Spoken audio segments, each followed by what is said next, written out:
Piyush of the member of opposition would like to ask a question to the Education Ministry of the ruling party.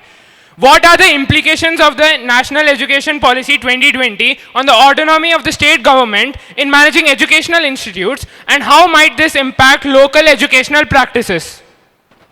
I am Shriyansh from the Education Ministry. I would like to answer the opposition's question.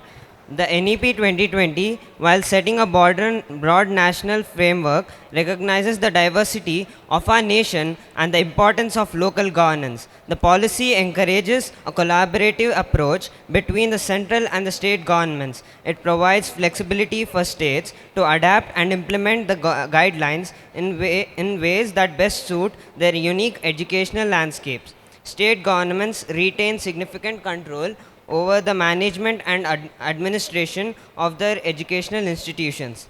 NEP 2020 respects the federal structure, ensuring that states can customize curricula and language policies in line with their regional needs and cultural context. This emphasizes the importance of local knowledge, languages, and cultural practices in education. It encourages the inclusion of local traditions and history in the curriculum, which will enrich students' understanding of their own communities and heritage. This policy, therefore, supports the preservation of regional diversity with a unified national education framework. Moreover, this policy emphasizes on mother tongue or regional language as the medium of instruction in early education is a clear reflection of its respect for local practices. This approach not only strengthens the foundational learning but also upholds the cultural identity of each state. Thank you. Yes, Deputy Prime Minister, Mr. Sparsh. I would like to add on by stating, in higher education, NEP 2020 provides valuable insights and recommendations on various aspects of education that include institutional autonomy. NEP 2020 has encouraged institutions to have more autonomy on designing their own curricula and managing internal affairs. States may need to revise state curricula to align with NEP 2020's guidelines on multidisciplinary and holistic education.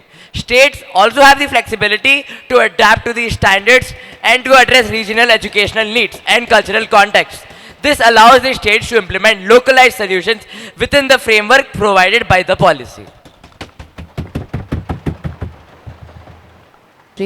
To add on to what my fellow Deputy Prime Minister has said, this centralized framework will be overseen by the Higher Education Reform Section, which states that National Higher Education Regulatory Council, National Accreditation Council, Higher Education Grants Council, and Higher General Education Council will be overseeing all of this, which will then go to the Higher Education Commission of India to oversee all the higher education, making sure that this is within the framework.